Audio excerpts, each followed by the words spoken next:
நண்பர்கள் அனைவருக்கும் வணக்கம். நான் உங்க விஜய் பியூலா. ஒரு கார்ப்பரேட் கம்பெனியோட என்ட்ரன்ஸ்ல பாத்தீங்கன்னா ஒரு பெரிய நோட்டீஸ் போர்டு இருக்கு. அந்த நோட்டீஸ் போர்டுல வந்து ஒரு பெரிய வாசகம் எழுதியிருக்காங்க. உங்கள் வளர்ச்சிக்கு காரணமாக இருந்தவர் நேற்று அகால மரணம் அடைந்து விட்ட காரணத்தால் அடுத்த கட்டிடத்துல வந்து அவருடைய உடல் வச்சிருக்கு, நீங்க போய் பாக்குறவங்க பாத்துக்கலாம் அப்படின்னு சொல்லி எழுதி போட்டிருக்காங்க.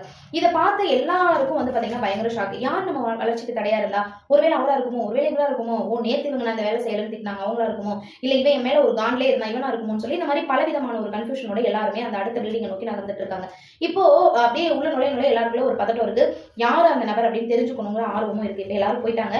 ஒரு திரைக்கு பின்னாடி அந்த சவப்பெட்டியை வச்சிருக்காங்க. இப்ப அந்த திரை வந்து லேசா விலகுன உடனே பாத்தீங்கன்னா உள்ள எட்டி பார்த்தா அந்த சவப்பெட்டிக்குள்ள ஒரு பெரிய நிலை கண்ணாடி இருக்கு. கண்ணாடியில வந்து நம்ம முகம் தெரியும், யார் பாக்குறோமோ அவங்க முகம் தெரியுற மாதிரி அந்த கண்ணாடி இருக்கு.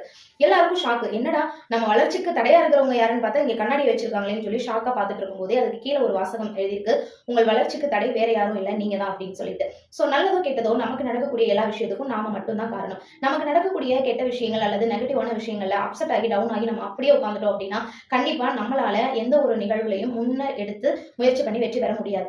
அதே நமக்கு எடுக்கக்கூடிய நெகட்டிவான விஷயங்கள், கவலைகள் இதெல்லாம் வரும்போது ஒரு சின்ன பிரேக் எடுத்துட்டு அப்படியே ரீஸ்டார்ட் பண்ணி மூவ் ஆன் ஆனோம் அப்படின்னா கண்டிப்பா நம்மளால ஜெயிக்க முடியும். தீதும் நன்றும் பிறர் தரவாரா அப்படிங்கிறது இந்த கதைக்கு பொருத்தமா இருக்கும். நன்றி.